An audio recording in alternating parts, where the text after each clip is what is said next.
Servus und herzlich willkommen bei der Ratschkattel, dem ersten bayerischen Elternpodcast für alle Rabeneltern und solche, die es noch werden wollen. Unglaublich tolle Gäste berichten ungeschönt und ehrlich aus dem wahren Leben rund um Kinder, Familie und Partnerschaft. Ihr könnt den Podcast auf alle gängigen Streamingdienste anhören und wenn es euch gefällt, dann lasst mir doch eine gute Bewertung da und abonniert mich, dass ihr ja keine Folge mehr verpasst. Über Nachrichten freue ich mich ganz besonders, so wie über die Nachricht von der Luisa and her Insta, die mir geschrieben hat: Liebe Ratschkatti, bin großer Fan deiner Podcasts, Daumen hoch. Danke Luisa. Ja, dann machen wir gleich weiter. So, heute ist Dienstag, der 11. Februar, schön, dass ihr wieder dabei seid. Wir haben den Jahrhundertsturm hinter uns, der Valentinstag steht vor der Tür. Der Valentinstag, ja, der Tag der Liebe, Tag der kleinen Aufmerksamkeiten. Mein Mo sagt immer, so einen Schmarrn gibt's bei uns nicht. Deswegen halte ich mich an den regulären Bauernkalender und da habe ich herausgefunden, dass eine alte Bauernweisheit besagt, am Tage vom St. Valentin gehen Eis und Schnee dahin.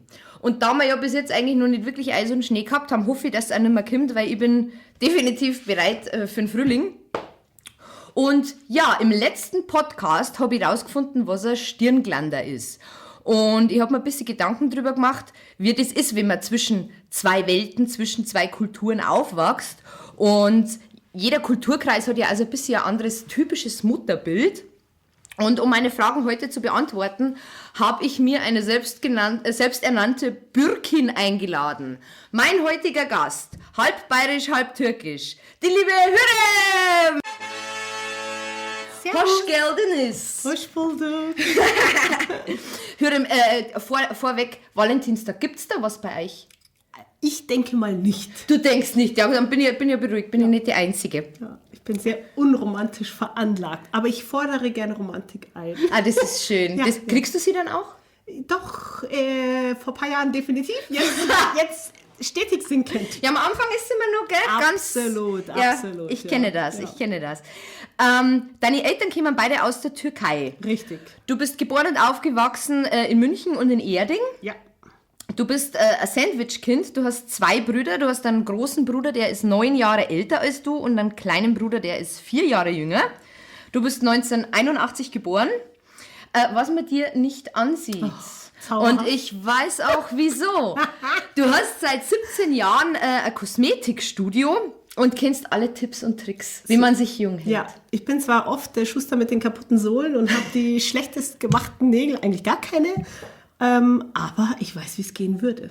Es ist ja schon mal gut. Bevor du in die Kosmetikbranche gewechselt bist, hast du internationale BWL und Wirtschaftspsychologie studiert. Nö. Nein. Das habe ich danach gemacht. Das hast du danach? Währenddessen. Ja. Ich habe mir gedacht, während ich mit meinem Handwerk so zu tun hatte, dass es mir doch etwas zu stupide sein könnte. Und dann habe ich beschlossen, studieren, probieren wir einfach mal aus. Ach so, ich habe mir gedacht, du hast das vorher gemacht und hast dann rausgefunden, dass es als schöne Frau doch leichter ist als gescheite Frau. Ja, ich dachte nur, nee, das dumme Nageltussi-Image möchte ich gern ablegen und hauen wir mal das Schlimmste mach ich raus. Was Kluges. Mache ich BWL und schlag mir meinen Kragen nach oben. Bringt dir das was? Tatsächlich, ja klar. Schon, gell? Ja, betriebswirtschaftlich genial und auch für mich selber einfach für die geistige Förderung war das super. Also beide Studiengänge haben mir unglaublich viel geschäftlich gebracht, sowie auch privat. Das ist ja cool. Ja. Sie kann alles. Sie kann alles. Du bist seit 5 Jahren mit einem Urbayern verheiratet. Ja. Der jetzt sogar Türkisch lernt. Ja. Ja, wie macht er sich? Eher schlecht als recht. Eher schlecht. Ich habe einmal Türkisch gelernt. Wirklich? Ja, mal, ja. Weil du jetzt hier wohnst, oder? Ja, weil ich hier wohne. Nein, ich habe in einer türkischen Bäckerei gearbeitet und ich habe nur mit Türken zusammengearbeitet. Und mir hat es immer so gelangweilt, wenn ich irgendwo hingekommen bin und die haben dann immer geredet. Und ich habe nichts verstanden. Ich habe zwar nach meinem Türkischkurs auch nichts verstanden, aber ich habe dann immer so zumindest so tun können. einen Satz rausgehauen und dann waren sie mir sehr verunsichert. Oh, okay. Aber heute reicht es fürs Dönerkaufen. Reicht's. Das klangt. Ja. Scharf, ohne scharf. Ja, genau.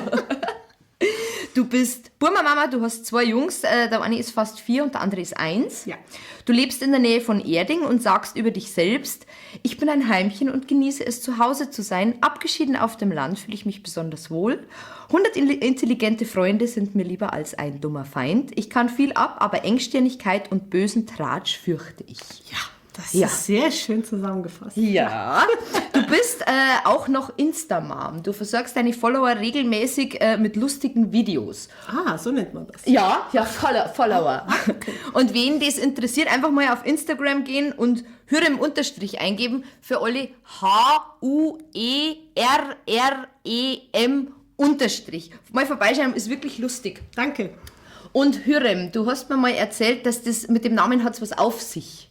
Ja, tatsächlich. Der Name ist von von der mächtigsten Sultanin im Osmanischen Reich und bedeutet ein Mensch, der Freude bringt, die Lächelnde. Und dem Namen muss sie natürlich gerecht werden. Ah, das ist ja toll. Herrscherin und ein bisschen lustiger. Ja, der perfekte Mix, gell? Ja. Bevor wir jetzt richtig zu quatschen anfangen, haben wir ja immer unseren Mommy-Fail.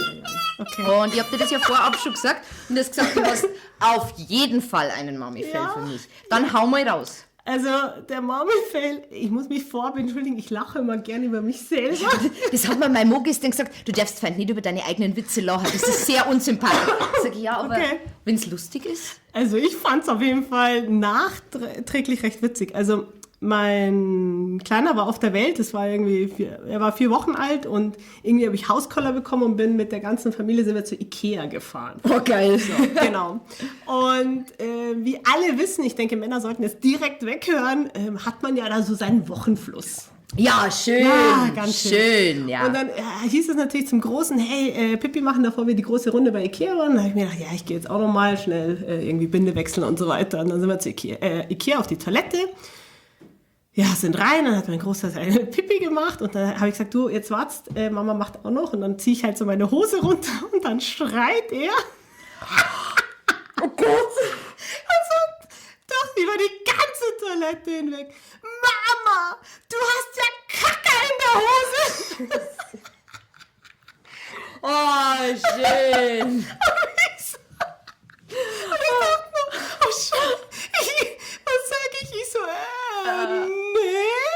Das ist Blut. Okay, du sitzt es jetzt aus, bleibst 5 Minuten auf dieser Toilette, bis alle raus sind.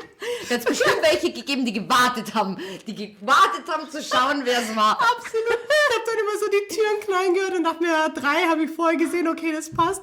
Dann sind wir irgendwann raus, hab die Hände gewaschen und hab so getan, als wäre ich einfach nicht die Frau mit der Kacke in der Hose. Ja, auch schön. Ja. Schön. Ja, Sie geben so viel zurück. Das war ein schöner Moment. Ich habe auch einen gehabt, ich habe lange überlegt und mir ist gestern dann passiert. Unser Großer ist ja 9 und der war jetzt lang zu Hause. Der war letzte Woche krank und jetzt gestern noch dieser schulfreie Tag und der ist jetzt in einem Alter, wo es nicht mehr so ist, dass wenn die Mama irgendwo ratscht, dass er spielt oder dass ihn das nicht interessiert, der hat jetzt schon Interesse für diese Erwachsenengespräche. Und egal wann und wo, der quatscht immer rein. Er weiß auch zu allem etwas. Das ist faszinierend, wie man mit 9 Jahren so eine Lebenserfahrung haben kann. Und gestern Abend, kurz vorm Abendessen, habe ich den Müll rausgebracht, dann habe ich meine Nachbarin getroffen und habe mir gedacht, weißt du was, jetzt ratscht du mal schnell 10 Minuten mit ihr, einfach, dass ich nach einer Woche volle Dröhnung Kinder mal wieder ein erwachsenes Gespräch habe. Und irgendwie ist es natürlich über unsere Männer gegangen, ist ja klar. Und dann kommt er daher, stellt sie dazu, ja, da gehören aber schon immer 2 dazu, das ist euch schon klar.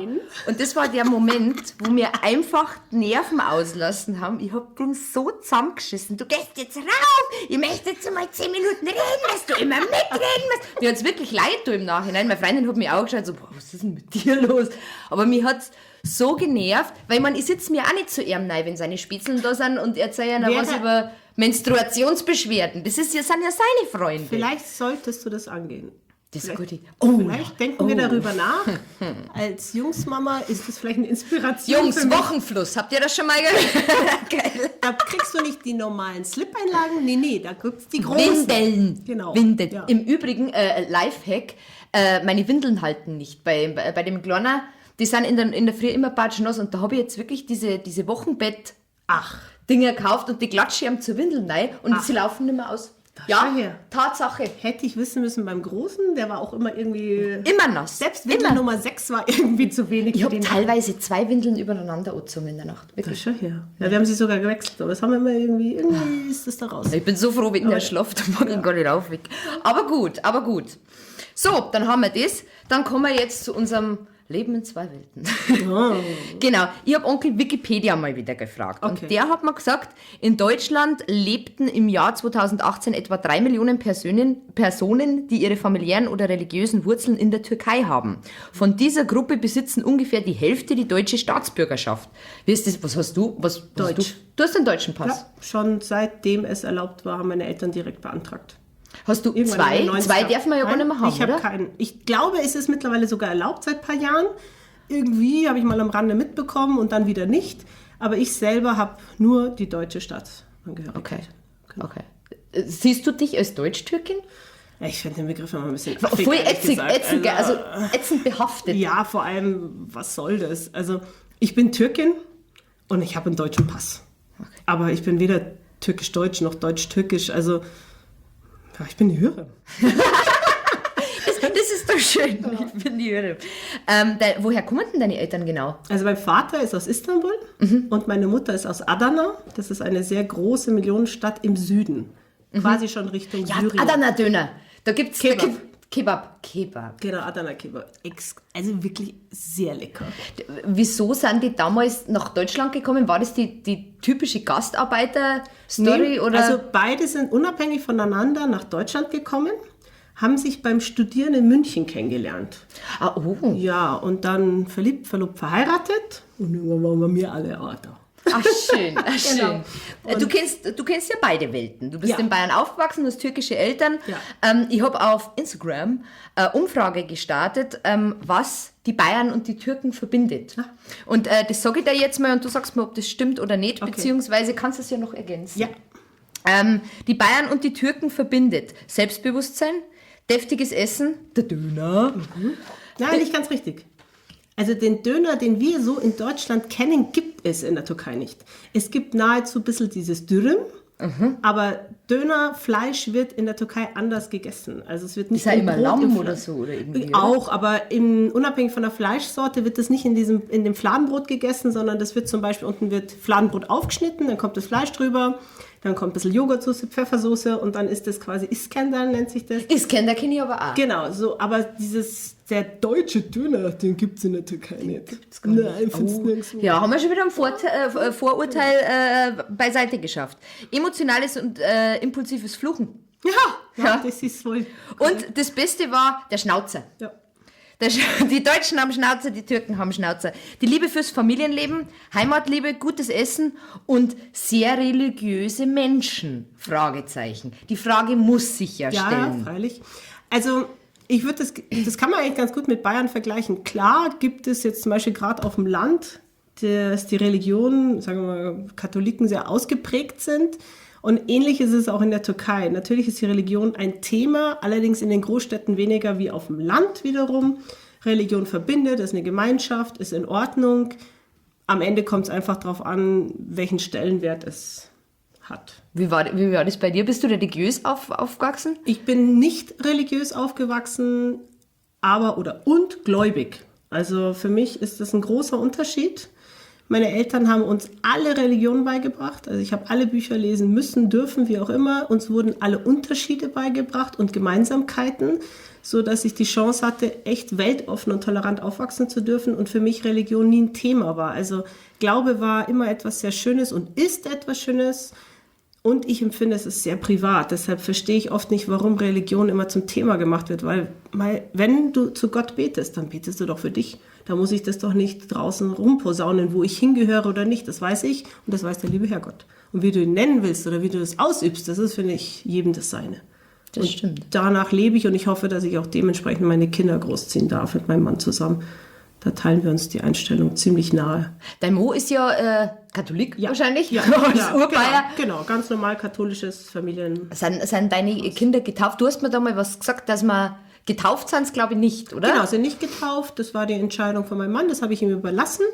Weil das ist aber schön. Ja, und er hat gesagt, ist jetzt nicht in seinem Sinne, möchte er jetzt irgendwie nicht. Da habe ich gesagt, gut. und dementsprechend werden die Kinder wohl so auferzogen, wie ich auch. Ich werde denen alle Religionen beibringen. Ich schaue, dass sie gute Menschen werden, dass sie Recht und Unrecht unterscheiden können und den Rest müssen wir... Es war aber bei mir ähnlich. Ich finde das auch ganz wichtig, dass du alles ein bisschen mitkriegst. Also ich bin auch nicht getauft, ich komme aus Niederbayern. Oh, ja. Das war damals ein großes Thema. Ein großes Thema. Okay. Aber ja, so versuche ich das auch meine Kinder weiterzugeben. Das finde ich, was sagst du, du trägst kein Kopftuch. Sehe ich gerade, fällt mir auf. Heute nicht. War das ein Thema mal bei euch?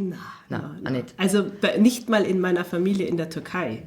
Okay. Und unabhängig davon würde das auch, glaube ich, nie thematisiert werden, weil wenn ich das tragen wollen würde, dann wüsste meine Familie, dass ich das wirklich aus irgendwelchen ganz persönlichen Gründen und tatsächlich sehr religiösen Gründen machen würde vielleicht. Aber dann würde ich auch alles andere demnach richten. Also ich finde das sonst ein bisschen scheinheilig, gell? Ja, Entweder natürlich. Oder. Mit dem Kopftuch ein Glas Wein zum Beispiel. Zum Beispiel. Oder Vollgas geschminkt. Ich meine, dann lenkst du von deiner Weiblichkeit auch nicht ab. Ja, das stimmt. Ja. Ja, macht man sich nie Gedanken drüber. Genau. Gell? Mir ist auch aufgefallen bei den Fragen, die ich gestellt habe, dass es immer heißt, dass Jungs nicht so streng erzogen werden wie Mädchen. Du hast 2 Brüder gehabt. Hast du das auch so empfunden? Tatsächlich eher sogar umgekehrt. Vielleicht, weil ich auch zweites Kind war, ich weiß es nicht. Und Mädchen. Also ich hatte gefühlt mehr Vorzüge, weil ich so quasi die Prinzessin war. Meine Brüder haben genauso mitkochen und putzen müssen. Mein Jüngerer war immer für den Müll zuständig zum Beispiel. Und ich hatte immer eher so, du bist das Mädchen, du musst dich durchsetzen und du bist die Starke. Und also ich habe gar nicht irgendwie das gespürt, dass da irgendwie ein Unterschied gewesen wäre. Ich war eher tatsächlich bei meinem Papa immer im Keller und habe mit ihm rumgewerkelt. Mache ich heute noch gern, ja, Handwerken. Schön. Genau. Gibt es irgendwas, was an deiner Erziehung typisch türkisch für dich war? Vielleicht von meiner Warte aus das Emotionale, dass wir Streitigkeiten sehr laut und direkt ausgesprochen haben, dass es bei uns nichts unter den Tisch gekehrt wurde und dann wurde auch geschrien, gelacht, gestritten und nach 2 Minuten war irgendwie wieder alles gut. Also das Ja, so muss ja sein. vielleicht das südländische Temperament. Also okay. das war bei uns gang und gäbe. Ein bisschen auch ziemlich lässig, auch im Sinne von nicht so geregelt alles. Ja. Nicht so deutsch. Ja, genau. Nicht so geregelt deutsch, genau. Ja, du bist aufgewachsen dann in München. Und In Erding eher. München geboren. In Erding. Und mit 4 Jahren sind wir nach Erding gezogen, weil meine Eltern gern uns im kleinen städtischen Grünen aufwachsen lassen wollten. Oh, das ist doch schön. Ja, total, bin ich sehr dankbar.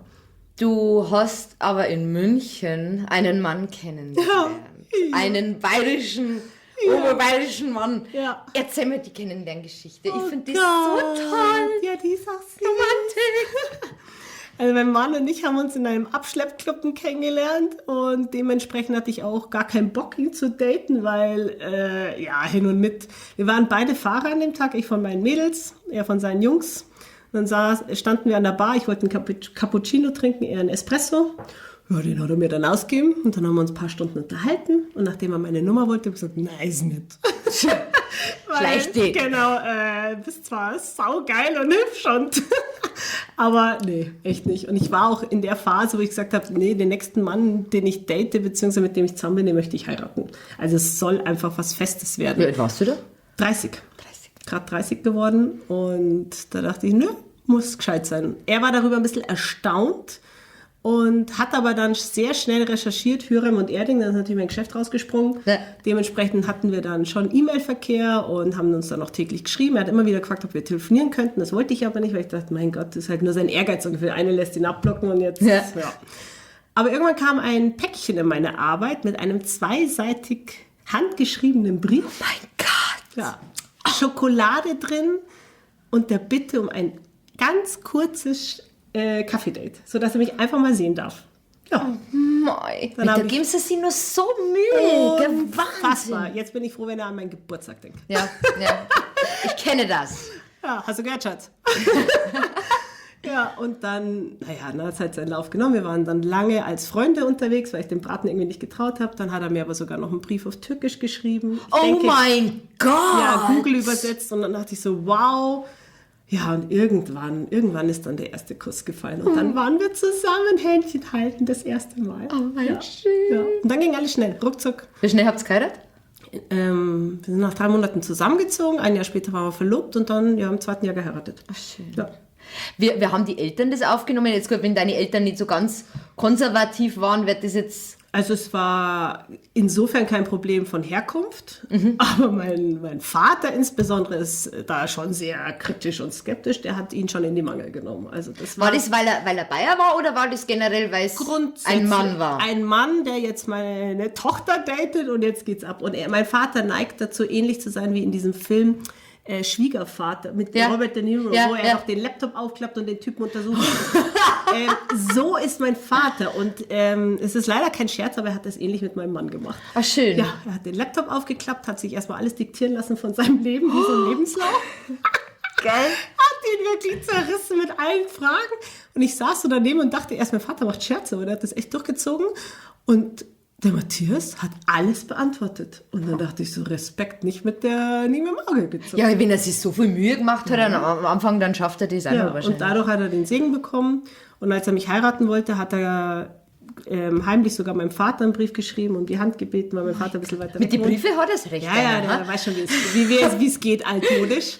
Und als mein Vater dann zugestimmt hat, hat er mich dann erst gefragt. Also meine Mutter dann noch gefragt und ja, genau. Unglaublich, gell. Also, sogar einen Antrag gekriegt, Wahnsinn, das hat es bei mir ja. alles nicht gegeben. Aber naja, es freut mich für dich. Danke.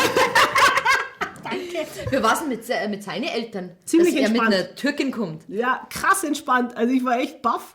Ich bin rein und seine Mama gleich, Servus, ich bin Erna. Und ich war ganz über, oh ja, sie, Also, nee, total entspannt. Mit seinem Vater bin ich erstmal ins Kloster.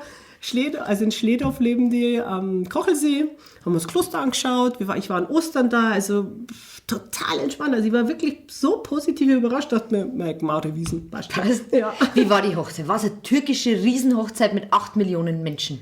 Fast, ja. Nee, nein, wir haben wirklich sehr klein geheiratet, im engsten Rahmen, mit Familie und Freunden, wollten es ein bisschen klein und schick haben. Schließlich waren wir schon 30 und alle waren froh, dass wir so ungefähr unter die Haube sind. Das heißt, denen war es wurscht, wie wir heiraten. Hauptsache Hochzeit. Genau. Ja, nee, war nicht weder bayerisch noch türkisch. Das ist aber weißes Kleid. Ja, Prinzessin. Hallo.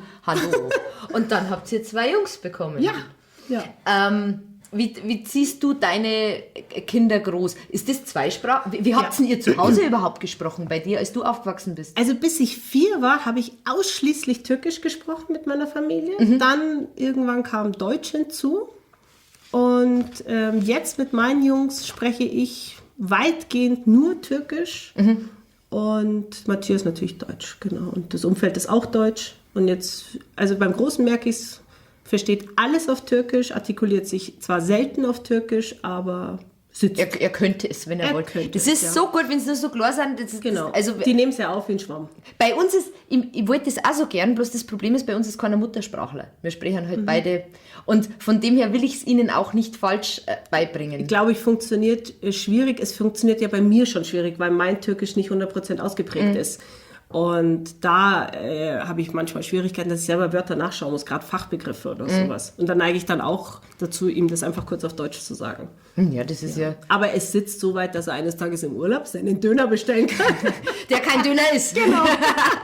Na, mein Mo hat bei der Einschulung von dem Großen hat er angegeben, dass der zweisprachig aufwächst, weil ich ja aus Niederbayern bin. Weil ihr so starken Dialekt spricht. Das ist nicht dein Ernst. Ja, super. Das ist ja Mobbing in der Familie. Ja, voll, ja, gell? Krass. Ja, weil das ist ja bei uns intern immer Diskussion, weil er Oberbayern ist, ich bin Niederbayern und das, was er bayerisch nennt, das ist kein bayerisch. Also für mich ist das... Nein. Hochdeutsch. Ja, und verstehe. Dem Kleinen versuche ich es jetzt einzuprügeln, einzuimpfen, dass zumindest so bayerische Wörter sitzen. Bilingual quasi. Bilingual, ja, da kommt die Studierte wieder raus.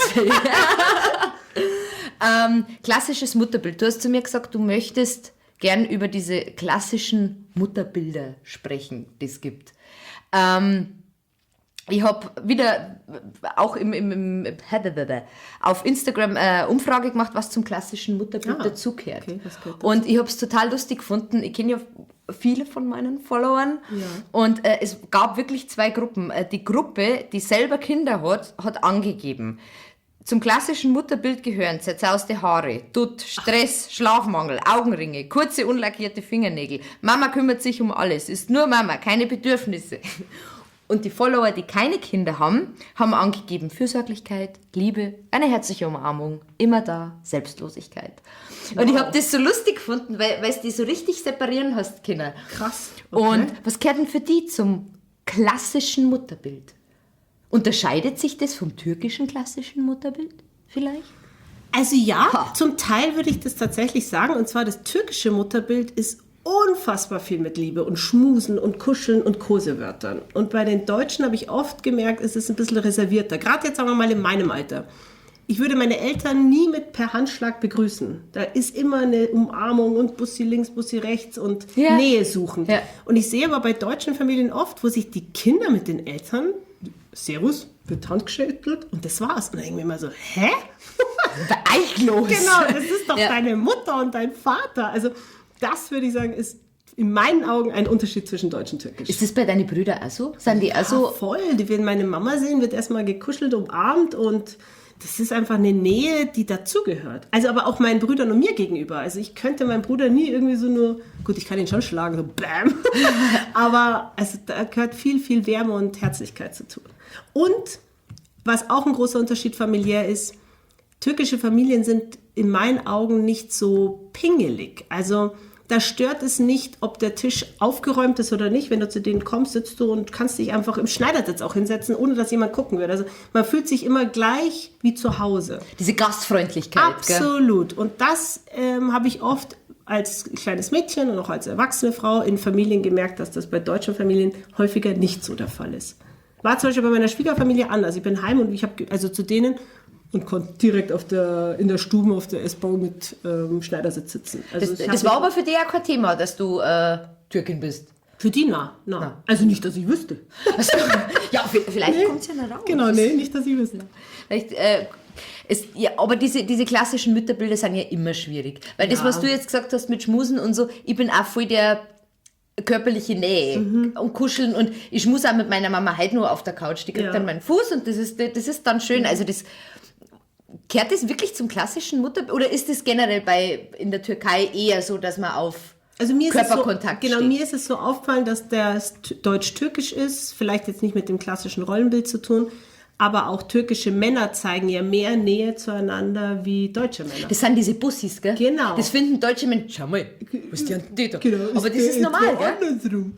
Genau. Und bei den Türken, die zwar eigentlich viel mehr homophob sind, muss man ja auch dazu sagen, gell? Also was ja auch wieder furchtbar ist, zeigen aber untereinander als Männer immer Umarmung. Du siehst Männer auf der Straße umarmt rumlaufen und sich ein Bussi geben, weil sie sich einfach gern haben und Kumpels und Freunde sind. Und auch Geschwister untereinander. Aber das machen ja deutsche Brüder oder deutsche Freunde nicht wirklich. Das stimmt, ja. Und wobei deutsche Männer ja toleranter sind. Also es ist eigentlich ein bisschen paradox in sich. Ja, stimmt. Ja, krass. Was will ich alles aufdecken? Ja, stimmt eigentlich. Ja. Und weil du homophob angesprochen hast, schwule Männer gibt es eigentlich gar nicht in der Türkei, oder? Doch, mittlerweile sehr und die werden auch gehypt, weil im türkischen Fernsehen, ich schaue es tatsächlich nicht wirklich, aber wenn ich mal irgendwo reingeschalten habe im Urlaub oder so, dann siehst du gerade bei den Moderatoren, bei den Schauspielern offensichtlich, dass sie homosexuell sind oder auch sind ganz geschminkt und wie Travestie hergerichtet. Also das ist schon irgendwo modern, aber natürlich der klassische türkische Macho wird jetzt alles abstreiten. Ja, also, auch wenn er das sogar vielleicht lustig oder cool findet. Aber das dann wahrscheinlich der klassische niederbayerische Mann auch. Glaube ja, genau, wahrscheinlich. Genau, das ist, ja. Ich habe mir nur 2 Stichwörter aufgeschrieben, über die wir sprechen wollten. Geplanter Kaiserschnitt. Ja, genau, beim zweiten, tatsächlich. Du hast einen geplanten Kaiser? Ja. Oh mein Gott. Ja, und die Bindung zu deinem Kind? Ja, baue ich immer auf, versuche ich. Ist jetzt weg. Genau. Der zweite war geplant, weil die erste Geburt nicht so einfach und cool war. War es eine normale Geburt, die erste? Nein, es war ein Notkaiserschnitt, war eher ein Albtraum und ich habe mich dann entschieden, beim zweiten Mal, kein Risiko mehr einzugehen oder weitgehend. Ich bin sowieso selber ein sehr geplanter Mensch und durchgetaktet und das war für mich die einzige Option, etwas ruhiger in die Geburt zu gehen, weil ich da einfach vom ersten Mal ein Trauma hatte. Ja, das glaube ich. Ja, es war einfach nicht schön und das wollte ich mir nicht mehr antun. Und ich habe ganz klar gesehen, das zum Klischee mal wieder, wo mir gesagt haben, Kaiserschnitt, ja, da kannst du keine Bindung mit deinem Kind aufbauen. Totaler Schwachsinn. Also meine Kinder kleben an mir und unabhängig davon, also ich glaube, wie du als Mutter bist und mit deinem Kind umgehst, so wird dich dein Kind lieben und bei dir bleiben oder eben nicht. Ja, aber die geplante wird ja immer nur schwer vorverurteilt. Und Ja, wurde. Also ich habe mir viel anhören müssen. Glaube ich. Ja. Das glaub und ich. ob ich es nicht doch versuchen will. Und ich meine, das mag sein, dass Das haben Frauen schon 100 Jahre lang gemacht. Warum machst das denn du jetzt nicht? Und aus einem Kaiserschnitt kann ja dann doch mal, kann man wieder normal gebären. Ja, freilich kann man alles. Herzlichen Glückwunsch, dass es bei euch so gut lief. Freue ich mich für euch. Ich für mich habe mich dagegen entschieden und bin darüber sehr dankbar gerade. Weil es für mich also einfach angenehmer war. Also ich empfehle niemandem Kaiserschnitt. Das ist nichts Schönes. Aber das muss man für sich entscheiden. Also ich hab auch einen Notkaiserschnitt gehabt und jetzt so im Nachhinein, wenn ich jetzt nochmal ein Kind kriegen wollen würde, also wenn das geplant ist, ich habe eine Freundin von mir, die hat auch einen geplanten Kaiserschnitt gehabt, die sagt halt, du stehst in der Früh auf, dann packst du ein Täschchen, dann weißt ja, und jetzt kriege ich dann mein Kind, du hast diese ganze nicht. Und da mir die Ärzte sowieso empfohlen haben, wenn ich nochmal eins kriegen darf, dass ich einen Kaiserschnitt machen sollte, weil der wahrscheinlich wieder feststeckt, finde ich einen geplanten Kaiserschnitt eigentlich Ich finde es eine schöne Option. Absolut, weil du musst dir vorstellen, wir haben jetzt diese Möglichkeit, dass es medizinisch machbar ist. Die Krankenhäuser bieten es sogar sehr, sehr gerne an. Für die ist das ja auch lohnend. Wo hast du entbunden? In München oder in Erding? Erste Kind in Erding, zweite Kind in Landshut.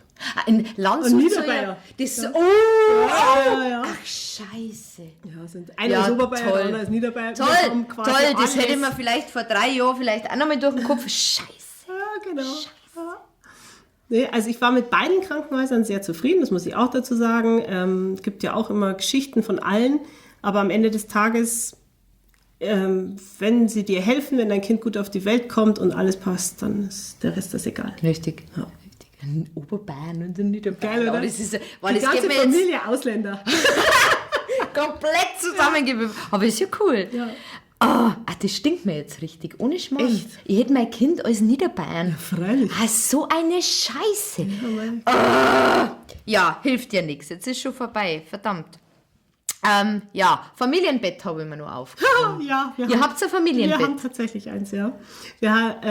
Unser Älterer hat nicht wirklich gut geschlafen. Aber welche Kinder machen das? Oh ja, kenne ich ganz viele Geschichten, wo mein Kind schläft schon seit 2 alle Kinder schlafen Monaten durch. Alle. Ja, unser Kind nicht. Und es war irgendwie immer bei uns. Also wir hatten überhaupt keine Chance, den irgendwie auszuquartieren. Beziehungsweise das erste Jahr wollten wir auch nicht. Abgesehen davon, das war auch eine Entscheidung, die kontrovers wieder ist. Und dann war ich schwanger mit Kind Nummer 2 und da hat mein Mann gesagt, du, also wenn der nur ansatzweise so ist wie der Ältere, dann haben wir echt überhaupt kein Bett mehr. Und dann wollten wir so eine dritte Matratze eben quasi daneben bauen. Und dann hat mein Mann gesagt, nee, komm, also wir bauen jetzt einfach 2 Doppelbetten und jetzt haben wir 3,80 Meter Bett. Richtig, also Riesenlandschaft. Ich muss allerdings, Was habt ihr da für Spannbetuch, bitte? 2 halt mal 1,80 jeweils. Genau. Passt das dann immer zusammen? Natürlich nicht. Achso, okay. Jetzt wow. So viel Türkisch muss sein. Also ich kann, aber also Familienbett klingt ganz cool. Wir haben uns das auch ganz toll ausgemalt. Jedes Kind hat dann seine Matratze, wir als Eltern haben unsere Matratze. Immer nur kein Platz wahrscheinlich. Nullinger. Ich schlafe irgendwie auf 10 Zentimeter, weil irgendein Kind auf mir klebt und mich immer weiter rausdrückt. Ich finde das voll interessant, weil bei uns ist das nicht so. Also die 2, ja. Du, was meinst du, wie oft, dass ich in der Nacht aufstehe? Und teilweise schlafe ich dann im Babybett, wenn Mama, ich muss. Und denke mir, ja, vielleicht, wenn er wieder einschläft, kann ich dann wieder rausgehen. Und dann bist du aber zusammengekrümmt, Rücken. Genau, geil, kommst eh nicht mehr raus. Brutal, ist brutal. Und ich weiß nicht, ob das funktionieren darf bei uns. Geht's ihr dann schon so ins Bett? Also bringst du die Kinder gleich Also ins tatsächlich, nee, der Große schläft mittlerweile in seinem Zimmer ein, kommt aber gern wahlweise nachts rüber. Ja, das ist... Und den Kleinen lassen wir aber bei uns einschlafen und meistens tatsächlich zu 99% gehen wir auch mit ins Bett. Deshalb ist so ab 20 Uhr bei mir eigentlich das ist geil. Ja. Aber ich muss auch öfters die Nacht raus, das heißt, ich brauche das auch um 20 Uhr, weil spätestens um Mitternacht bin ich das erste Mal wach. Dann um 2, dann um 3, dann um 4. Also ich habe seit 4 Jahren nicht durchgeschlafen. Das ist Außer geil, einmal, als ich ins Krankenhaus musste. Da habe ich mich Da war es schön im Krankenhaus, da konnte ich schlafen. Doch, du wirst es nicht glauben. Nach einem Tag haben die Ärzte gesagt, ja, ist eigentlich okay, wir finden irgendwie nichts, sie fühlen sich. Dann habe ich meinen Mann angerufen und gesagt, du pass auf, ich würde gern echt einen Tag noch im Krankenhaus, weil ich will einfach schlafen. Ich weiß noch, es war ein Donnerstag. Außerdem läuft der Germany's Next Topmodel, das ziehe ich mir jetzt einfach mal rein. Und Ja, ist geil. Ja, und dann habe ich das gemacht. Dann war ich 2 Nächte im Krankenhaus, um zu schlafen. Das muss man immer geben. Verstehe. Ja, Schön. schon ganz verdrängt, das fällt mir jetzt wieder ein. Geil, Wahnsinn, ja. Vom Schlafen, Familienbett. Ja, jetzt habe ich den Faden verloren. Schön, trink mal was. Genau, Prost. Stillst du noch? Nein, ich habe beim zweiten nicht gestillt. Beim ersten schon. Beim ersten versucht, hochkant gescheitert. Ach, schön. Und dann habe ich mir gedacht, Dann hast du das nicht richtig probiert. genau. Schön. Ja, auch das musste ich mir beim zweiten Mal auch noch zusätzlich anhören. Da kann alles anders sein, da ist alles super. Und ich dachte mir, nee, Freunde, also ich stille einfach nicht. Ich möchte das nicht. Und es ist schön, dass ihr mich bevormunden möchtet und dass ihr mir Ratschläge geben wollt. Und es ist wieder mal schön, dass es bei euch geklappt hat. Ich möchte diesmal meine Brustwarzen für mich. Kann ich voll nachvollziehen. Ich habe auch nicht lang gestillt und ich habe nach 6 Wochen, glaube ich, abgestillt. Und das war auch, mir hat das nicht so, ich war da auch nicht so glücklich damit. Es war aber, ich habe auch überall, ja, aber Stillen ist so wichtig. Ja. Und bei mir in der Klinik, wie wie ich es gekriegt habe, das Kind, da war so ein riesiges Plakat mit, was Muttermilch alles enthält. Oh mein Gott, ja. Und dann bin ich da immer so, und ich war so überfordert mit dieser ganzen Stillnummer und dann bin ich heimgekommen und mir hat es einfach, ich habe mich nicht wohl gefühlt. Und ich habe mich aber wirklich nicht getraut zu sagen, ich möchte nicht mehr stillen. Und dann habe ich mit einer ganz alten Freundin geschrieben und die hat jetzt das zweite gerade gekriegt und hat gesagt, na du, das hat beim ersten nicht so hingehauen, mir passt das nicht. Der kriegt von Anfang an Flaschen. Und das war der Grund, warum ich dann gesagt habe, ich stille jetzt ab. Weil ich mich alleine, hätte ich wahrscheinlich noch ewig weiter gestillt und war zu Tode unglücklich gewesen. Aber nur wegen dieser Freundin habe ich mir gedacht, ja stimmt eigentlich. Ja. Wieso lässt du den so anscheißen von jedem? Das ist wirklich, als Mama ist das manchmal nicht so einfach. Das ist eine harte Nummer. Also beim ersten Kind, weil es ein bisschen früher auf die Welt kam, war ja überhaupt keine Option, die sie mir gelassen haben. Also Stillen, das A und O, das Kind so ungefähr überlebt ja sonst nicht. Ja. Was natürlich totaler Schwachsinn war. Und dann habe ich mich da hingequält und nach 3,5, 4 Monaten hatte ich eine Seitenstrangangina und musste Penicillin nehmen. Und ich muss sagen, das war meine Rettung, weil da wurde die Milch grün. Da habe ich beschlossen, nee, mein Kind kriegt keine grüne Milch. Und Flasche haben wir ein bisschen hinzubekommen und dann habe ich direkt abstillen dürfen. Also ich war dankbar, dass ich krank wurde. Also das war wirklich, es war einfach nicht schön. Und beim zweiten habe ich mich entschieden, eben nicht zu stillen. Im Krankenhaus haben sie dann natürlich gesagt, ja, stillen und probieren Sie es und überhaupt. Und dann muss ich sagen, mein Mann kam ins Zimmer und dann ging es um diese Debatte, abstillen oder nicht. Und dann hat er mich angeschaut und hat gesagt, pass auf, du hast jetzt 9 Monate beschlossen, dass du nicht stillen willst. Und jetzt lässt du dich nicht einlullen, weil nach einer Woche heulst du, wenn du stillst. Und er hat gesagt, du nimmst jetzt die Tablette und Punkt. Und dann dachte ich, wow, mein Mann ist sonst nicht so. Ja. Und ich so, okay. Und Schatz. Ja, auf die Tablette genommen, die übrigens nicht gewirkt hat, gell? Geil. Milcheinschuss, das möchte ich jetzt einmal dazu sagen, wir haben es alle vorgewarnt, ja Wochenfluss, Alarm, Alarm, Alarm. Mich hat niemand darauf vorbereitet, wie das ist bei einem Milcheinschuss. Unglaublich, Ich habe es nicht gewusst. Ich bin in der Dusche gestanden und habe Milch geschossen. Ich habe in der 3. Nacht das Kind... Das habe ich 5-mal umgezogen, weil der hat das mit dem Trinken noch nicht kapiert. Okay. Und das ist halt rausgekommen und der war jedes Mal batschen aus. Ich bin weinend im Stillzimmer gesessen im Krankenhaus. Kann mir irgendjemand helfen? Ich weiß nicht, was los ist. Mein Mann war sowieso Busen. Nein, das ist jetzt der Busen von dem Kind, den klang ich nicht mehr an. Das war...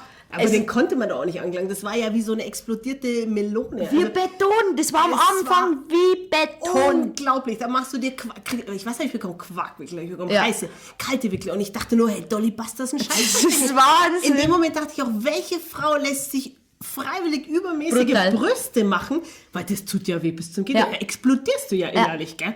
Und eben Abstilltablette, ja, Milcheinschuss, bam, war er drin. Und ich dachte, ich hasse euch alle. Was macht man dann? Ja, was macht man dann? Dann macht man diese ganzen Wickel, kriegt irgendwelche Globulis, weil man hat ja schon diesen Hämmer an Hormon genommen. Geil. Hat aber nichts geholfen. Zweiten Hämmer an Hormon bekommen. Scheiße. Ja, und dann ist mir ein Bart gewachsen. Ich arbeite immer noch an meinem Schnauzer.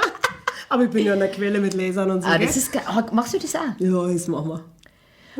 Jetzt muss ich schnell Alle fragen. Hexenhaare machen wir weg. Und diese Wimpern, du hast so tolle Wimpern. Die sind aber Natur. Aber Das sind auch gekümmt. die sind Natur, aber haben ein Lifting. Da biegt man und hat 3 Monate Ruhe. Da müssen wir nachher definitiv noch mal sprechen, weil das ist ja, das heute ja auch noch im Duschen und so. Das hält die 3 Monate durch. Dann schaust du immer geschminkt aus. Hammer, oder? Aber du hast jetzt schon Augen. Wimperntusche habe ich drauf, weil ich jetzt seit einem Monat nicht eingefärbt habe, aber hätte ich sie eingefärbt, hätte ich gar nichts machen müssen. Okay, gell? Also voll, gell? Finde ich, ja.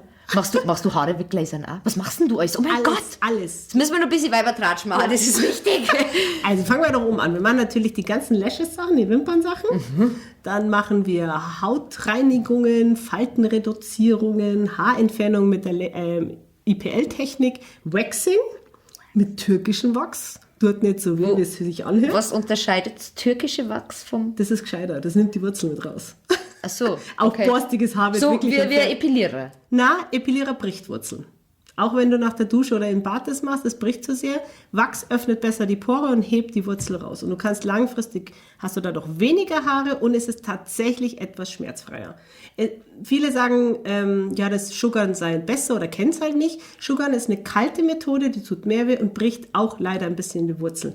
Dieses türkische Wachs ist die einzige Option der Haarentfernung, was langfristig effektiv ist. Und das Da wären es dann auch weniger, oder? absolut, genau. Ich war einmal beim Wachsen, das ist schon ewig her, da bin ich frisch nach München gekommen und habe mir gedacht, ja, jetzt wohne ich in der Stadt, jetzt mache ich was ganz Cooles. Ja. Und dann bin ich in so ein Wachsstudio gegangen und habe natürlich gleich das volle Programm gemacht. schön. Also richtig, mit Bikini-Dings. Und dann hat mir, das war so eine polnische, wie sagt man da, der Wachserin. Da gibt es irgendeinen Fachbegriff. Ja, Auf jeden Fall, dieser Laden hat so einen Fachbegriff gehabt. Und dann schaut mir die, so, gut, fertig. Und jetzt Poffalte auf. Genau. Und ich so, Mit oder ja, ich hab da kein Haar, oh mein Gott. Und ich hab's aber dann machen lassen und es war Wahnsinn. Also da habe ich echt, glaube ich, so ein bisschen Schock. Also es heißt ja immer beim Waxing auch bei uns in der Kabine mit oder ohne Po-Falte, gell? Dann sind immer alle erst so... Ich habe in der Po-Falte aber gar keine Haare. Doch, hast du. Hat jeder, ja. Die Evolution hat uns Frauen noch nicht ausgenommen und es ist so und man braucht auch gar nicht da immer so peinlich berührt sein. Haare gehören zu Frauen. Und ich bin auch übrigens, das sage ich auch den ganzen Kundinnen, ein gescheiter Mo.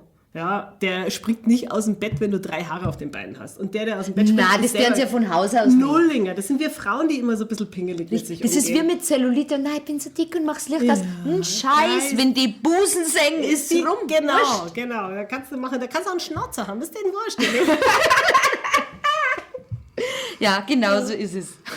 Ja gut, Ausflug in die Kosmetik. Ja. Ich habe eine letzte Umfrage noch gemacht. Ui. Und ich wollte wissen, was die Menschen auf Instagram schon immer eine türkische Mama fragen wollten. Okay. Und ich gebe jetzt die Fragen einfach mal an dich weiter. Was wollte ich schon immer eine türkische Mama fragen? Zweimal habe ich die Antwort bekommen. Herzlichen Glückwunsch, Sie haben ein iPhone 11 gewonnen. Bitte was? Ja, so Werbungsdinger, also ja, scheiße. Geil. Aber nur bei der Umfrage mit der Türkenflagge drauf, also im Geil. Hintergrund. Siehst du mal, wie der Algorithmus von Instagram läuft. Krass, ne? gell? Krass. Wie wichtig ist das Stillen in der türkischen Kultur? Wir haben das ja jetzt eigentlich schon besprochen, aber ist es, in Deutschland ist es ja nur, du musst stillen. Wie ist es in der Türkei? Das kann ich dir nicht mal beantworten, weil ich es nicht weiß. Ich habe mich mit türkischen Müttern diesbezüglich nicht ausgetauscht. Aber ich gehe fast davon aus, dass die Mütter ähnlich strukturiert wie in Deutschland sind, weil in den Großstädten arbeiten die meisten auch, haben eigenständiges Leben und denke, werden das auch individuell entscheiden. Aber ich kann es dir wirklich nicht beantworten. Na toll, jetzt habe ich Türkin eingeladen und kann die Frage nicht. Immer diese Na, Amateure. schmarrn. Eine ganz interessante Frage. Wer hat zu Hause die Hosen an? Ja, also mein Mann hat bestimmt die Hosen an, aber ich führe. Ja, ich trage gerne Kleider deshalb. Schenkelklopfer. Ja, also Ist das generell, also bei der typisch türkischen Familie jetzt so, dass eigentlich, weil das Klischee besagt ja, die Frau muss sich unterdrücken lassen Ach so, und ist meinst du? leise und der Mann hat die Hosen an. Ist das in Wirklichkeit gar nicht so? Also ich glaube grundsätzlich auf der ganzen Welt, in einer intakten Familie, wo Partner sich lieben und respektieren, bestimmt die Frau. Ja, oder? Also ich glaube, das ist weltweit überall gleich, unabhängig, weil ich meine, wer organisiert schneller, wer ist da zackiger, wer hat den Überblick, das sind einfach Frauen. Ja. Evolutionär bedingt, also da kann der Mann einfach in der Form nicht mithalten. Und wenn er mithält, da frage ich mich immer, was läuft bei euch schief? Ja, irgendwie, gell? Ja. verstehe ich. Dann noch eine Frage an eine türkische Mami. Muss bei euch immer der Fernseher laufen? Na, wir haben nicht mal einen Fernseher im Wohnzimmer. Ihr habt keinen Wir Fernseher? haben keinen Fernseher im Wohnzimmer. Kein Paw Patrol für deine Kinder? Nicht ganz. Also wir haben... Er war Im Kinderzimmer einen Fernseher. überm Bett. Also er darf tatsächlich ab und zu über iPad was schauen, aber wir haben keinen Fernseher mehr, seitdem der Ältere 2 Monate alt ist, weil wir festgestellt haben, erstens haben wir überhaupt keine Zeit mehr für Fernseher, zweitens lenkt es ab und also Das ist geil, finde ich super. ist irgendwie nicht mehr und es fehlt uns auch nicht. Vielleicht, wenn die Kinder außer Haus sind und wir uns eh nichts mehr zu sagen haben, dann gibt es wieder ein Fernseher im Wohnzimmer. Schön.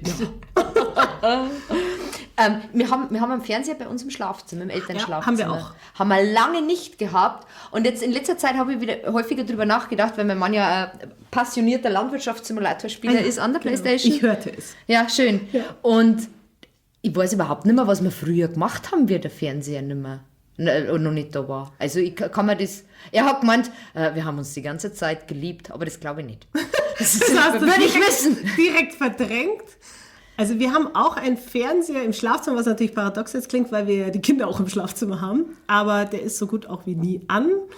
Also ganz früher habe ich zum Beispiel mehr gelesen und jetzt habe ich viel mein Handy in der Hand. Ja, Handy, gell? Ja, Handy. das Handy ist schon eine Sucht Löst am geworden. Fernseher ab? Ja, schon. Ja. Also ich schaue weniger Fernseher, klingt richtig toll und super, aber dafür hänge ich halt echt am Handy fest. Und es ist Dein Mann auch? zum Teil, also nicht in der Form wie ich. Also nicht zum Beispiel, mein Mann ist nicht sozial, also in diesen sozialen Medien, nicht wirklich vertreten. Aber er schaut halt dann die Sportberichte und sowas einige und ich Shopping, Instagram, WhatsApp, Genau. 2 Fragen habe ich noch. Ja. Warum schreit ihr immer so ins Telefon, wenn ihr in die Türkei telefoniert? Das ist geil, das macht meine Mutter. Echt? Ich könnte ausrasten.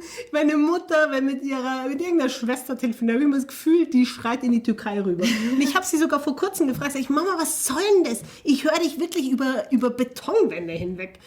Ja, nee, die hört mich drüben. Ich sage, das kann nicht sein. Wir leben wirklich 2020. Die hört dich.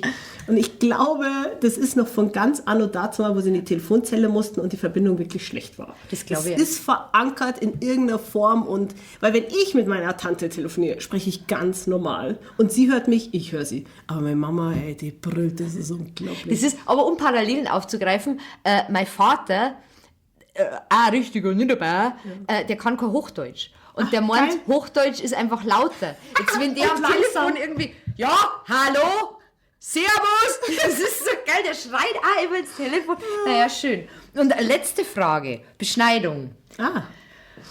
Sind deine Söhne beschnitten? Nein. Nein. So, fertig.